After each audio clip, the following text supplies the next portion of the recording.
This message comes from Kachava. Sometimes you crave a treat while prioritizing your wellness goals. Kachava's newest coffee flavor is the perfect treat. This all-in-one nutrition shake delivers bold flavor from decaffeinated Brazilian beans with 25 grams of protein, 6 grams of fiber, greens, and more. Treat yourself to the flavor and nutrition your body craves. Go to kachava.com and use code NPR. New customers get 15% off their first order. That's KACHAVA.com, code NPR. Hey, it's Rund. The current war launched by the United States and Israel against Iran has been decades in the making, and Throughline has been covering the tension between the U.S. and Iran for years. So today, we're bringing you an episode from a past series we made. Part 1 of this series took us inside the CIA-backed overthrow of Iran's democratically elected prime minister in 1953. That episode is called 4 Days in August, and if you haven't heard it yet, check it out in our archives. Today, we pick the story back up in 1979.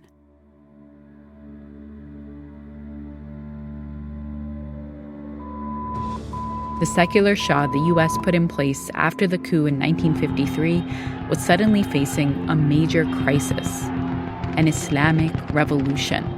For the last 7 days, Tehran and other cities have seen violent clashes between troops and demonstrators pelting the soldiers with rocks and homemade petrol bombs. Hundreds of thousands of protesters took to the streets. Inevitably, the result is massacre.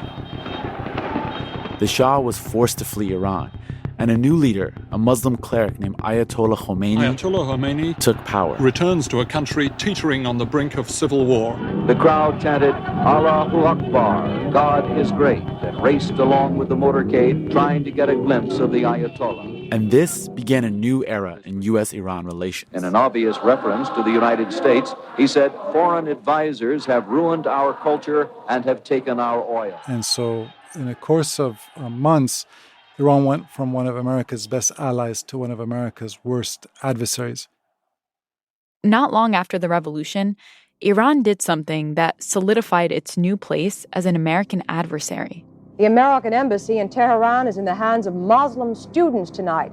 Spurred on by an anti-American speech by the Ayatollah Khomeini, they stormed the embassy, fought the Marine Guards for 3 hours, overpowered them, and took dozens of American hostages. Some 60 Americans, including our fellow citizen whom you just saw bound and blindfolded, are now beginning their 6th day of captivity inside the U.S. Embassy in Tehran. It's Friday morning there now. Over the past 40-plus years, this ongoing antagonism between the two countries has led to violent, even deadly results. In this 2019 episode from our archives, we explored the direct military confrontations, the covert battles, and the 21st century cyber war between Iran and the United States, and the context behind the moment we're in today.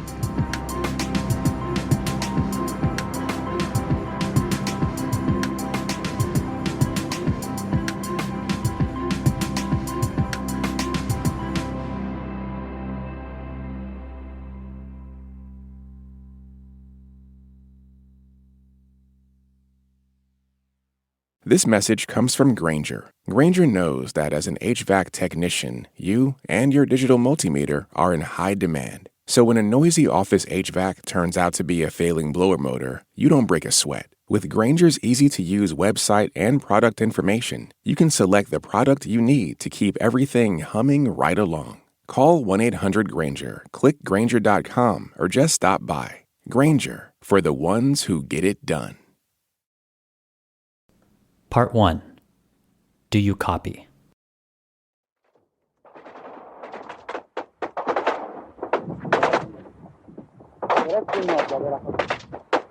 Iraq claims to have carried out more than 130 air raids yesterday and to have shot down 2 Iranian jets. Iraq's Saddam Hussein has been active in honoring his army's field commanders, whose string of recent military triumphs tilted the war decisively in Baghdad's favor. It was Saddam Hussein who declared, "Whoever climbs over our fence, we shall climb over his roof."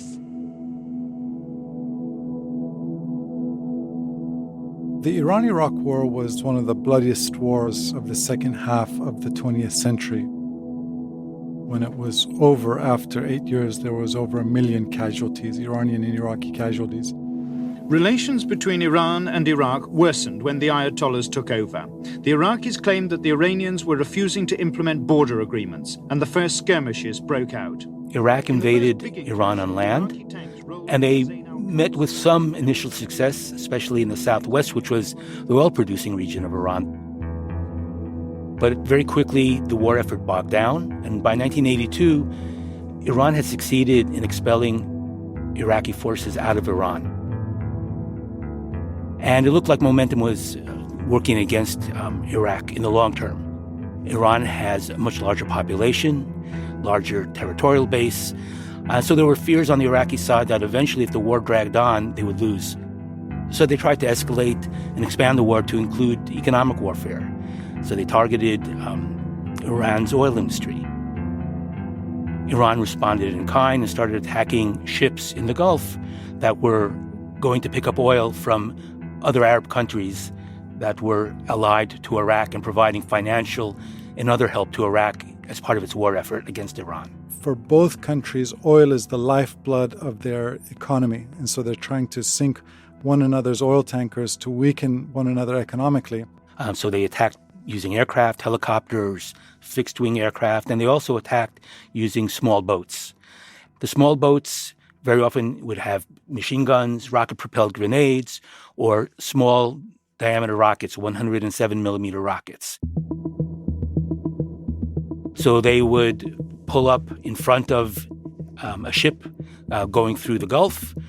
They would set up on a line in front of the ship's line of movement, and as the ship passed them, they would open fire and rake the hull, and sometimes they would shoot at the bridge where the crew was located.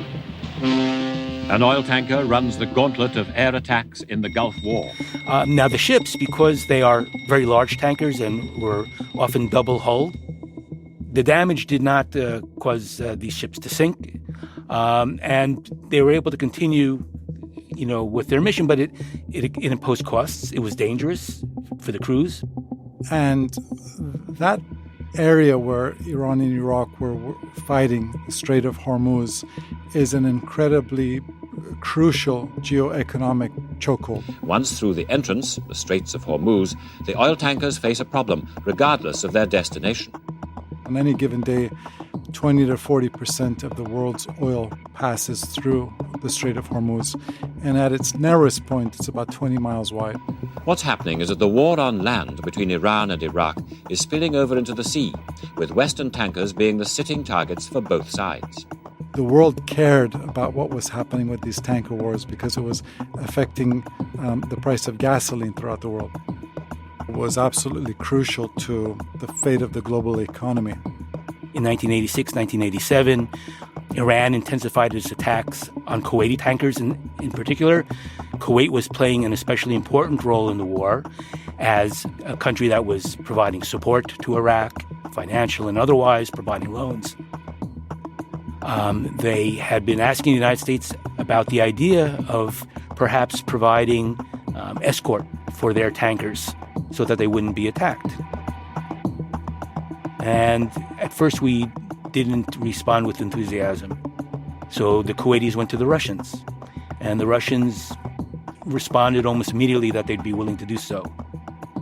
When we heard about that, our response was, well, we're potentially yielding the playing field in the Gulf to the Russians.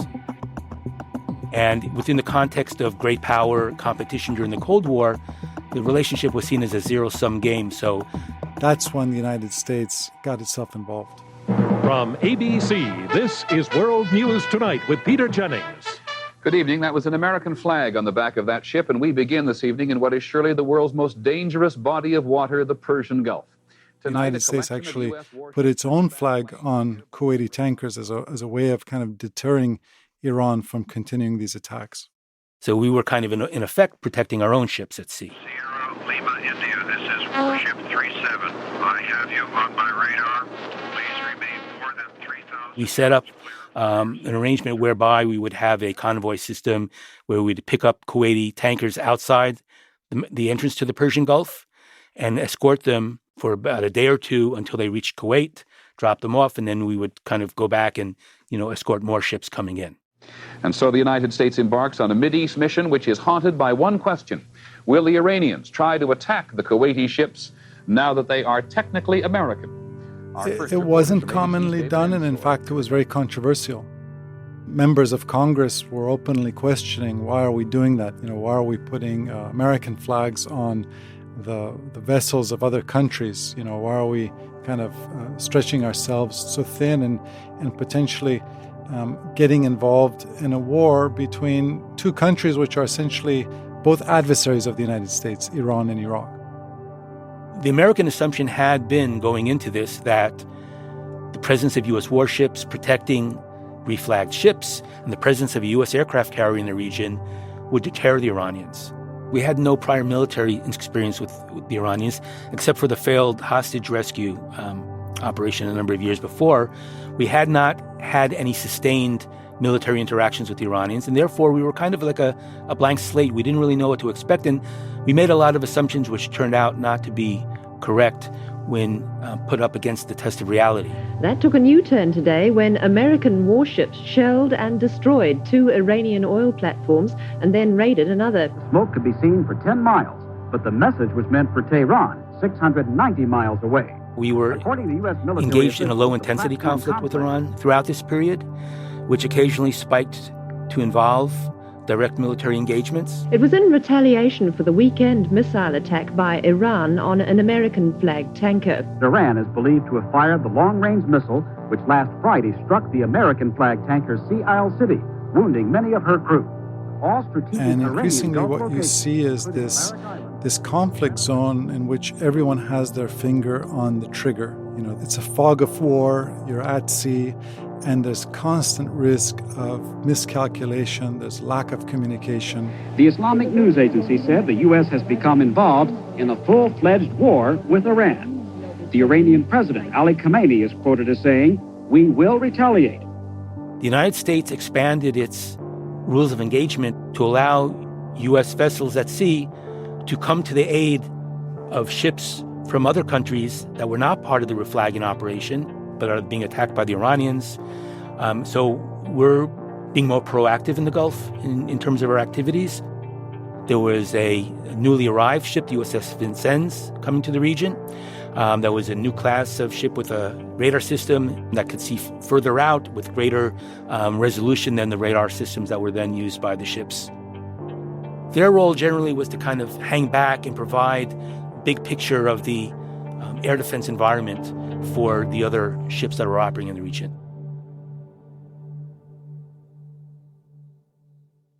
So on July 3rd, 1988... What happened on July 3rd was a Pakistani tanker had come under attack. The Vincennes sent its helicopter to investigate. As it approached the area where the attack was occurring, Iranian ships fired warning shots at the helicopter for it to stay away. The helicopter thought they were under attack and reported it as such. The Vincennes then steamed to the aid of its helicopter, as well as to join the fight. In doing so, they moved into Iranian territorial waters, which was a violation of U.S. rules of engagement. At the same time, while it's doing this and while it's pursuing the Iranian warships that were involved in the attack against the Pakistani tanker, an Iranian civilian aircraft takes off from the airport in the city of Bandar Abbas, which is a airfield and a port city in the south of Iran, en route to Dubai in the United Arab Emirates. And what would usually be a 30-minute flight, very easy. And as it turns out, it was flying right over the area in which combat was going on the surface. And it takes off. The crew of the Vincennes thought that this civilian jet was actually an Iranian fighter aircraft that was at first gaining altitude but then diving to attack. They mistook it for an Iranian military aircraft, and they were trying to communicate with it, but they were using military frequency to communicate with this Iranian plane, and they weren't getting any response because this Iranian plane was a civilian airliner which wasn't on a military frequency. So after numerous attempts of trying to communicate with it, they shot 2 surface-to-air missiles, which brought down the Iranian airliner, killing 290 civilians aboard. There's been a dramatic and sudden escalation of hostilities in the Persian Gulf involving U.S. forces. There is the possibility that U.S. Navy missiles may have accidentally shot down an Iranian civilian airliner, a civilian airliner carrying nearly 300 people. And so I think the fog of war, coupled with both a miscalculation, itchy trigger fingers, and inability to communicate, resulted in this terrible tragedy. Throughout the morning, there have been very confused reports as to what actually happened.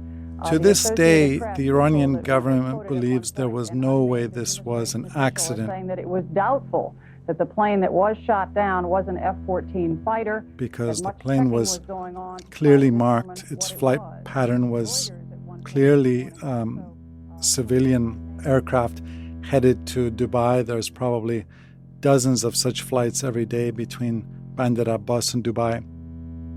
But what the U.S. side talks about is the broader context.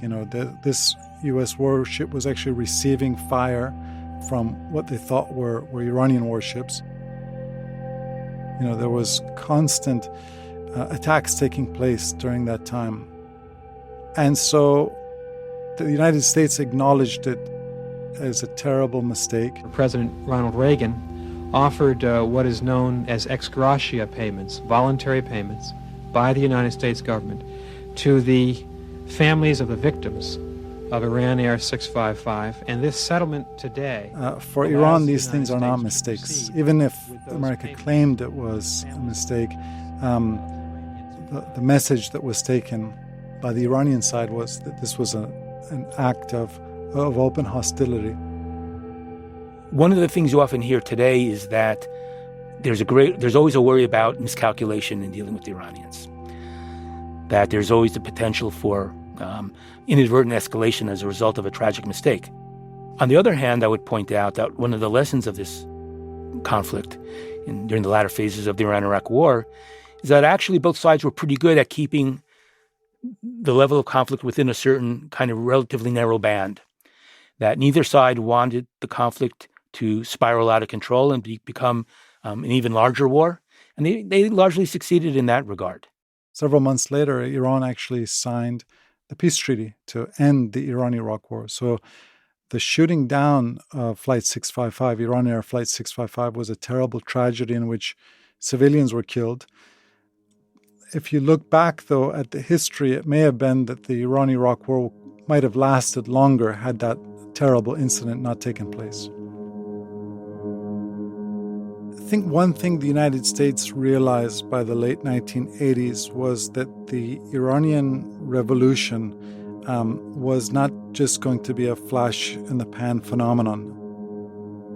That the revolutionary Islam and the Khomeinist ideology that was born out of the 1979 revolution was going to be an enduring concern. And shortly thereafter, when the Soviet Union collapsed, I think Iran and the threat of radical Islam eclipsed communism as kind of challenge or threat number one for the United States. And I think similarly, one of Iran's takeaways from the Iran-Iraq War and its interactions with the U.S. military is that the U.S. military's budget is more than 50 times that of Iran's. And so in a head-to-head conventional military matchup, Iran cannot compete with the United States. How it can compete is using essentially asymmetric warfare, whether that's the use of proxies, whether that's the use of mines, in some cases taking hostages, having plausible deniability. Iran needed to figure out low-cost, high-impact ways to challenge the United States. And it's really honed that ability over the last 4 decades.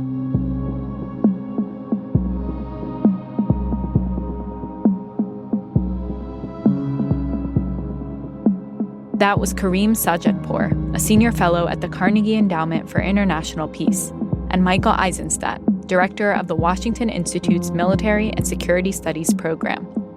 Coming up, the story of the Shadow War.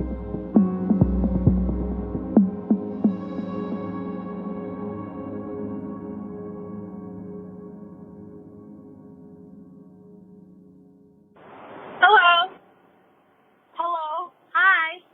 My name is Kelly T.C. Cherry, and we are calling from Michigan. And we love Throughline. It makes me a better teacher, a better person. Just better. Thank you for what you do. Bye-bye. This message comes from Grainger. Grainger knows that as an HVAC technician, you and your digital multimeter are in high demand. So when a noisy office HVAC turns out to be a failing blower motor, you don't break a sweat. With Grainger's easy-to-use website and product information, you can select the product you need to keep everything humming right along. Call 1-800-GRAINGER, click Grainger.com, or just stop by. Grainger, for the ones who get it done. Part 2. Hidden in Plain Sight. I blame myself for what happened. I was a sergeant of the guard. I was ultimately responsible for the security of that BLT that morning. 06:30 on a Sunday morning, Beirut, Lebanon. Everybody was asleep. We have a bulletin from the Pentagon on the explosion in Beirut at the U.S. Marines barracks. Then I heard the rev of an engine behind me. A truck loaded with explosives broke through a gate into the lobby of a building in Beirut occupied by Marines. I saw the truck come to a stop, dead center of that lobby. Dead silence in the lobby. You could hear a pin drop. And then the next thing I saw was a bright orange flash. Speeding pickup truck crashed through barriers and exploded in the lobby of the headquarters building where Marines were sleeping. The first thing I said was, son of a bitch, he did it. Causing the four-story structure to collapse, killing, trapping, and injuring. Chunks of concrete and spears of broken glass were hurled hundreds of yards, wounding other Marines. Some of those wounded helped pull their colleagues from the rubble. I remember looking over my shoulder. There was one Marine back here, moaning, help me, God, help me, somebody please help me. The Pentagon now estimates that 120, possibly more, have been killed. The list of survivors, dead and wounded, is still being compiled. 45 of the more critically wounded have been evacuated. Others remain to be evacuated later. It's been pretty hectic trying to just sort things out and see what the total effect of this tragedy is going to be. So in 1983, a truck bombing destroys U.S. military Marine barracks in Beirut, which was, I think, the deadliest single-day attack on the U.S. Marines since Iwo Jima. Almost 250 Marines were killed. It was unclear to people who was behind this attack because it was a truck bombing. And, now we've become accustomed to suicide bombings. We read about suicide bombings often in the news. But at that time, that was really a novel attack. It was, I think, widely assumed that Iran was responsible, but Iran shrewdly operated via proxy. They tried not to leave fingerprints. And the attack was blamed on a group called Islamic Jihad, which is widely thought to be essentially the precursor to Lebanese Hezbollah. Hezbollah was created to fight Israel, whose army invaded and occupied the emergence the of a group called Hezbollah, the Party of God, was essentially a byproduct of two momentous events. One was the 1979 Iranian Revolution, and the other was the 1982 Israeli invasion of Lebanon. And so as a result of these two things, all of a sudden, the Shia community in Lebanon had an enormous, very wealthy external patron. It is a secretive, militant movement of the Shia sect of Islam, largely funded and armed by Iran. To the U.S. Iran, and many of its allies, after the revolution, defined itself in opposition to the United States and in opposition to Israel. And so you started to see an emergence of Shia radicalism in Lebanon, which Iran was harnessing. And, Lebanon is a country in which America doesn't have enormous strategic assets. It's a very small country on the Mediterranean, but it doesn't have oil resources like Saudi Arabia. So the major reason for America's presence in Lebanon to do peacekeeping and be there as a buffer for our key regional ally, which is Israel. There are no words to properly express our outrage, and I think the outrage of all Americans. After the bombings of the Marine barracks, I think it caused a real debate within the Reagan administration. Some wanted to pin the blame on Iran. Others said there was no clear proof. And I think others also realized that if America were to blame Iran directly, then it would warrant action. If you're going to blame Iran for a massive attack on the U.S. Marines, you can't just sit on your hands afterwards. You have to do something about it. And so I think for that reason, there was actually a reluctance within the Reagan administration to too aggressively blame Iran, because America didn't really want to fight that war. And in hindsight, there are historians who actually criticize the Reagan administration because they say by not responding to that massive attack by Iran against the U.S. Marines, it essentially emboldened Iran. Iran realized that actually suicide bombings can be quite effective, truck bombings can be quite effective, and eventually it led to America's pullout from Lebanon. Ambassadors Habib and Draper, who are presently in Beirut, will continue to press in negotiations for the earliest possible total withdrawal of all external forces. Because, Americans, looking at their television, said, why are our sons and daughters dying in Beirut, Lebanon? What are we doing there? What are our interests? And so I think this is a tactic which Iran has used quite effectively, essentially testing the resolve of the United States and in some ways conducting acts of radicalism and terror which will bring in the American public, and the American public, calling for either restraint or a pullout from the Middle East.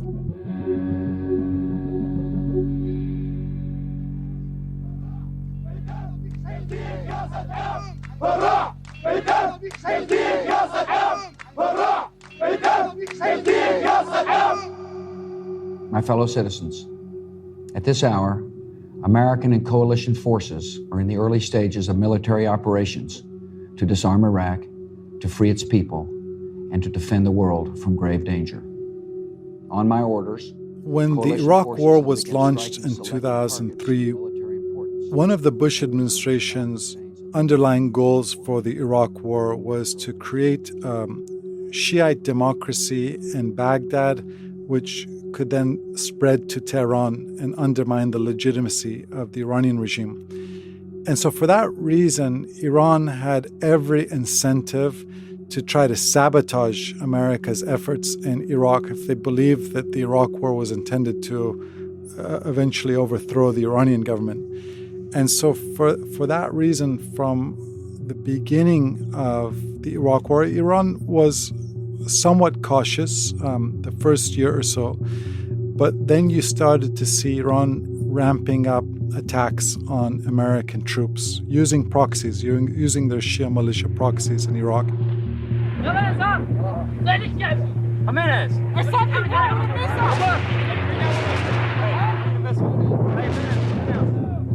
Iran has essentially tried to franchise the Hezbollah model. I call it the McDonaldization of Hezbollah, taking that Shia militia franchise in Lebanon and using it other contexts, whether that's to help fight for your ally Bashar Assad in Syria, Iraqi Shia militias to fight against ISIS and project Iranian power in Iraq, and now in Yemen. A second day of airstrikes inside Yemen by Saudi jets, bombing Iranian-backed Houthi Shia militias, which have taken control of the country.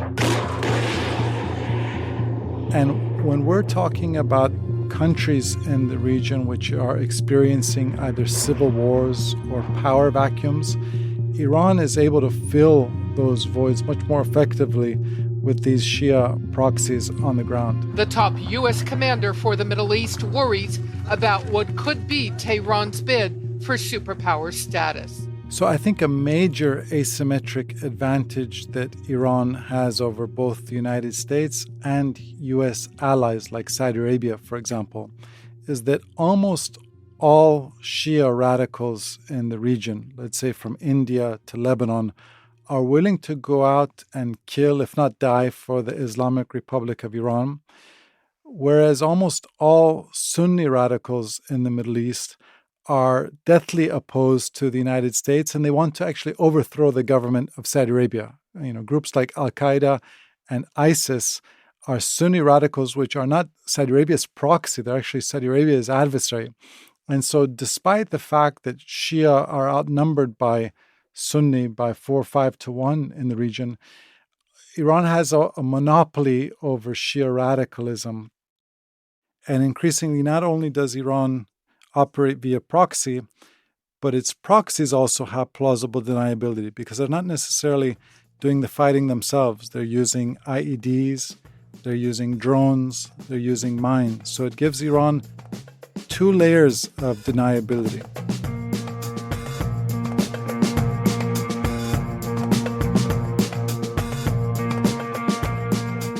Coming up, how one computer virus started a cyber arms race.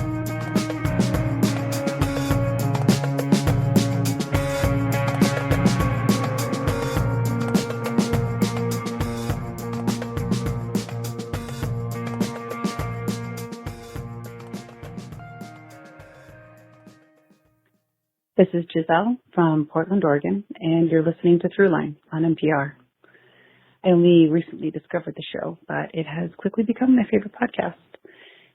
In these difficult political times, I'm just so grateful for the show and the context that it gives to really complex contemporary issues. It's a good reminder that nothing exists in a vacuum. So thanks.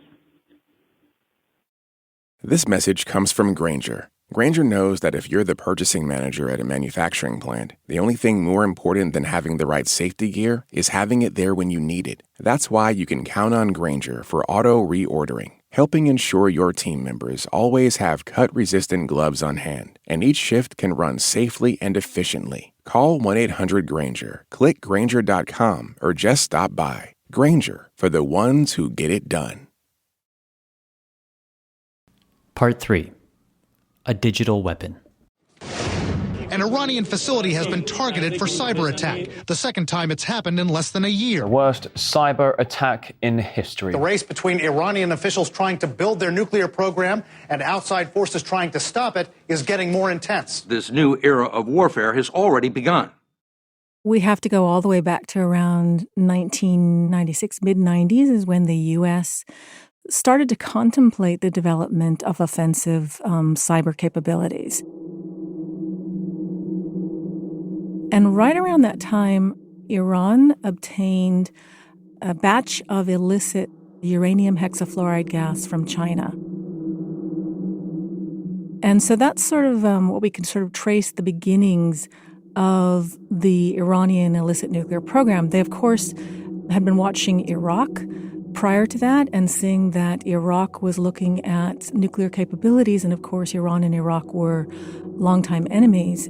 And so Iran's view was if Iraq is looking at obtaining nuclear weapons capability, then we should also be engaging in that as well. So around 2000, Iran broke ground on the facility at Natanz. U.S. intelligence wasn't, 100% positive about what that facility was going to be, but they were watching it. So February 2003, the United Nations International Atomic Energy Agency, which is the agency that oversees or monitors nuclear programs around the world, IAEA inspectors make their first visit to Natanz. And now we return to Iran, where today UN inspectors visited a site used... And they discovered that Iran is actually much farther along in the program than anyone suspected. They already had a pilot plant set up at Natanz. They had some centrifuges there that they were beginning to assemble. They had said that they hadn't enriched any batch of uranium hexafluoride gas yet, but that turned out to be incorrect.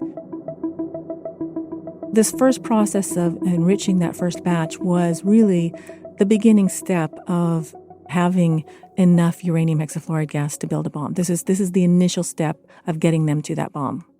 And there was a lot of panic at that point to halt the program until IAEA inspectors could obtain more information. So there was a lot of pressure put on Iran to stop everything. The head of the United Nations nuclear watchdog, the IAEA, in talks with Iranian officials in Tehran. And the breakthrough. Iran, surprisingly, actually agreed. Throughout 2003, 2004, and then something changed in 2005. Mahmoud Ahmadinejad was elected president of Iran. And shortly after that, Iran announced that it was done with the cessation agreement and it was no longer going to remain at this stasis position. And it was going to go forward with enriching its first batch of uranium hexafluoride gas. And so you can imagine the panic in Israel when that happens.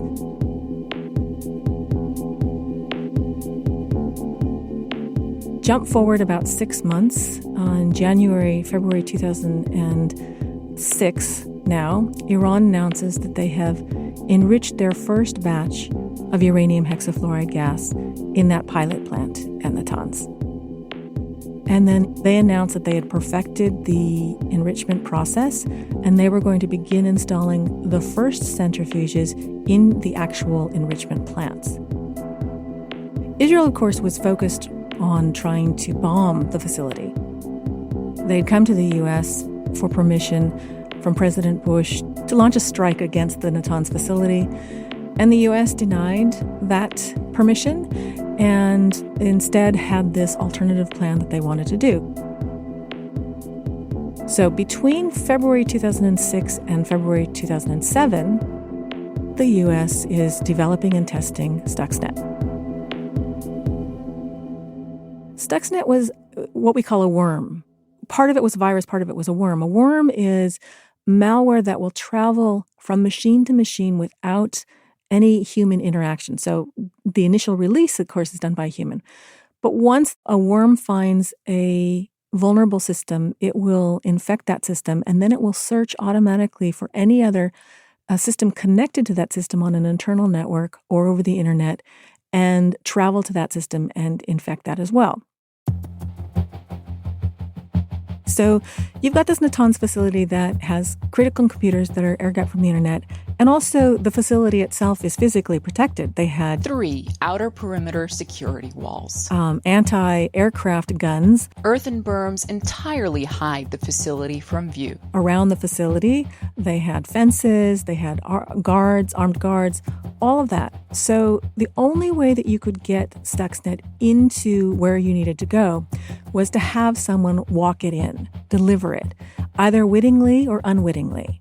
And we know that the first version of Stuxnet could only be spread via USB sticks. It's quite possible that the first version of Stuxnet, because it didn't have a lot of spreading capabilities in it, was spread by an inside mole. They probably had close access inside Natanz. So 2007, they unleashed that first version of Stuxnet. It was a partnership between the U.S. and Israel. Their aim wasn't catastrophic damage. They didn't want to destroy all of the centrifuges. They wanted to simply stop Iran from obtaining enough enriched uranium gas to have a bomb. Iran had a limited supply of uranium hexafluoride gas that it had purchased from China, and they had a limited supply of materials that they could use to manufacture new centrifuges. And so the goal with Stuxnet was to destroy some of the gas and some of the centrifuges in order to buy time for diplomacy and sanctions to catch up. When Stuxnet first gets on to that S7417 PLC, it doesn't cause its sabotage right away. It sits there for a period of time, recording the normal operation of those centrifuges and storing that information. And it just keeps storing and storing for days. And when the sabotage kicks in, it takes that information about the normal operations that it stored, and it now feeds that back to the monitoring stations. So while the valves are closed and the pressure is increasing inside the centrifuges, the engineers at the monitoring stations are seeing that everything is normal. All the valves are open, pressure is normal, heat is normal, nothing is wrong. And so they wouldn't have seen the sabotage happening. What they would have seen, however, is they would have seen that they were losing gas. They would have seen eventually the end result is that the centrifuges start breaking down. But they wouldn't have known if the problem was the machinery itself. Maybe the centrifuges were faulty, the equipment was faulty. That would have been their first focus. And Stuxnet did one other thing. In addition to feeding that false information to the monitoring stations, Stuxnet froze the safety mechanism on the system. So these automated safety mechanisms were designed to detect if the pressure inside the centrifuges increases, if the heat increases, if they start spinning out of control. And if it sees that a system is getting out of a safe condition, it's supposed to automatically shut down those centrifuges to prevent them from being destroyed or ruined. But Stuxnet stopped the safety mechanism from working. So Iran was confused. They didn't know what was happening.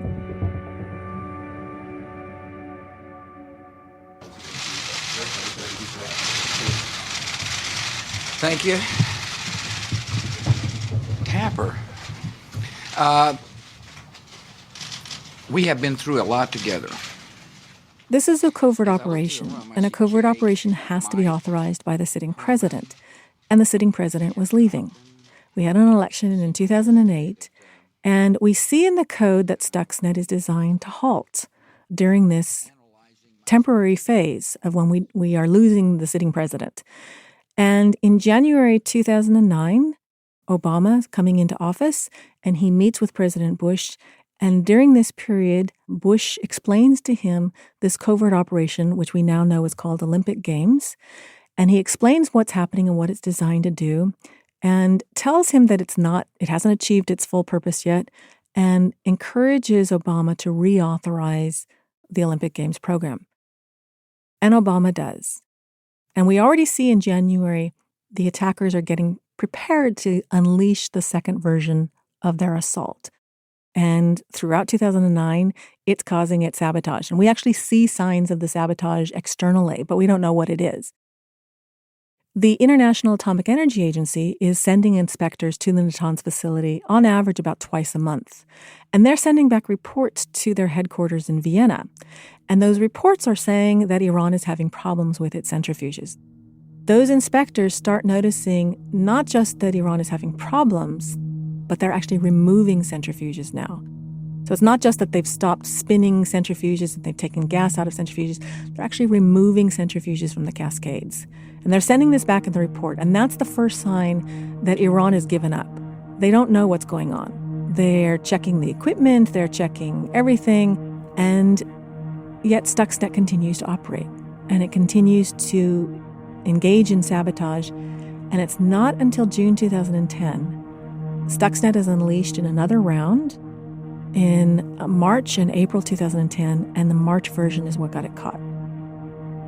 The March version had multiple spreading mechanisms attached to it, including that worm, and it spread wildly out of control.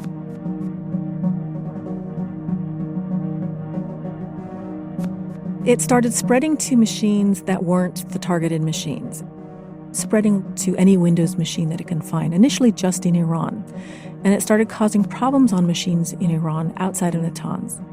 Someone in Iran who had systems that kept crashing and rebooting and crashing and rebooting, and they couldn't figure out what was going on. So they contacted their maker of their antivirus software, a company in Belarus called Virus Blockada.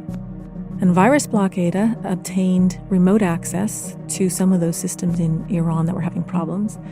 And they discovered some suspicious code that they believed was causing the machines to crash and reboot.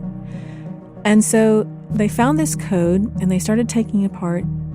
They immediately discovered that it was malware, and that it was designed to spread to any Windows machine. So they contacted Microsoft because it was using a vulnerability in the Windows software. They contacted Microsoft to have that vulnerability patched. And then they had other files that were dropped onto the machine when it was infected, but those files were encrypted, and they couldn't decrypt them. And they didn't have a lot of experience taking malware apart. So they made those files available to the rest of the security community. And that's when a company called Symantec stepped in and started reverse engineering that code. They were able to decrypt it, and they knew that it was designed for sabotage. Until then, everyone had assumed that this was spyware, that this was conducting espionage. Experts say Stuxnet is an exceptionally sophisticated computer worm that attacks the software used to control automated systems. It's now been found in So if you can imagine, from November 2007 all the way to November 2010, Stuxnet continued to operate unimpeded. Mahmoud Ahmadinejad blamed the Israelis and the U.S., but Iran didn't do what we expected them to do. They didn't go to the United Nations and complain, and they didn't retaliate, which they would have been in position to do legally. International law sort of limits what a nation can do when it's under digital attack like that. It says that you can take action to halt an attack that's current, but that any sort of retaliation that you do has to be proportional to the attack itself. And so Iran was pretty limited. And also going to the United Nations, Iran is not very powerful in the United Nations. So it knew that it wasn't going to get the support or backing that it needed to punish the U.S. or Israel. They've never seen anything like it. A massive onslaught of cyber attacks on America's biggest banks, slowing down their websites, even forcing some to shut down temporarily, costing them money. Stuxnet was proof of concept for any nation to see that digital capabilities like this are a viable alternative. And so what that has done is it's opened up this new kind of warfare where it's lowered the bar of the actors who can engage in it. Senator Joe Lieberman, then chairman of the Homeland Security Committee, said, "I think this was done by Iran. It's likely retaliation for previous cyber attacks on Iran and for other things." When you drop a conventional weapon, your victim can't pick up those pieces of the weapon and reconstitute it and send it back at you. The difference with a digital weapon is when you're launching a digital weapon, it's fully contained and all the code is there.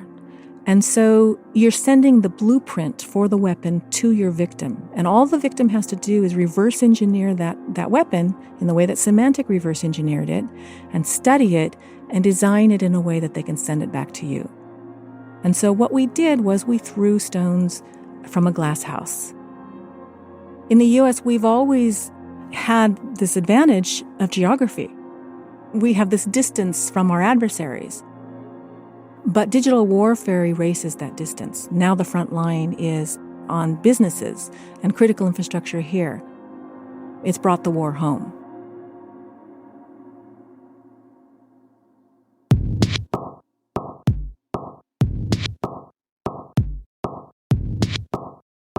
That was Kim Zetter. She's a writer for Wired magazine and author of the book Countdown to Zero Day, Stuxnet and the Launch of the World's First Digital Weapon. If you want to learn more about the U.S. and Iran, check out our episode 4 Days in August, which is about the CIA-backed coup that first brought the Shah to power in 1953. And next week on Throughline, we're turning our attention to Cuba, its revolution, and where the U.S. could intervene next. I don't know if the regime is going to fall, but what I'm really sure is that in 2026, something is going to happen with the regime. That's it for this week's show. I'm Ramtin Arablouei. I'm Rand Abdel Fattah, and you've been listening to Throughline from NPR. This show was produced by me. And me, and Jamie York, Jordana Hochman, Lawrence Wu, Lane Kaplan-Levinson, Grace Rising-Summer, Nigeri Eaton. Music for this episode was composed by Ramtin and his band Drop Electric, which includes Anya Mizani, Naveed Marvi, Sho Fujiwara. Thanks also to Aida Porasad and Anya Grunman, and to Al Jazeera, Sarah Wyman, and Amber Cheat. If you like something you heard or you have an idea, please write us at throughline@npr.org. Thanks for listening.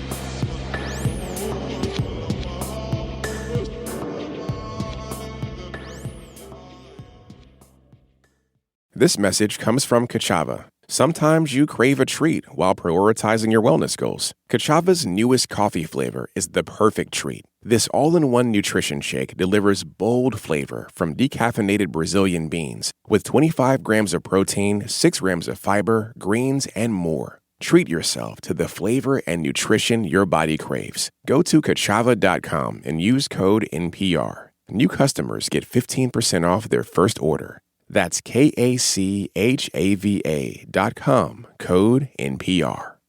Who should win the Oscar for the Best Original Song this year? On the latest All Songs Considered from NPR Music, we rank the nominees. I think Diane Warren should have won 2 Academy Awards. The problem is very often the lyrics are not much more insightful than you would find on the nearest throw pillow. Hear the NPR Music Podcast on the NPR app or wherever you get podcasts.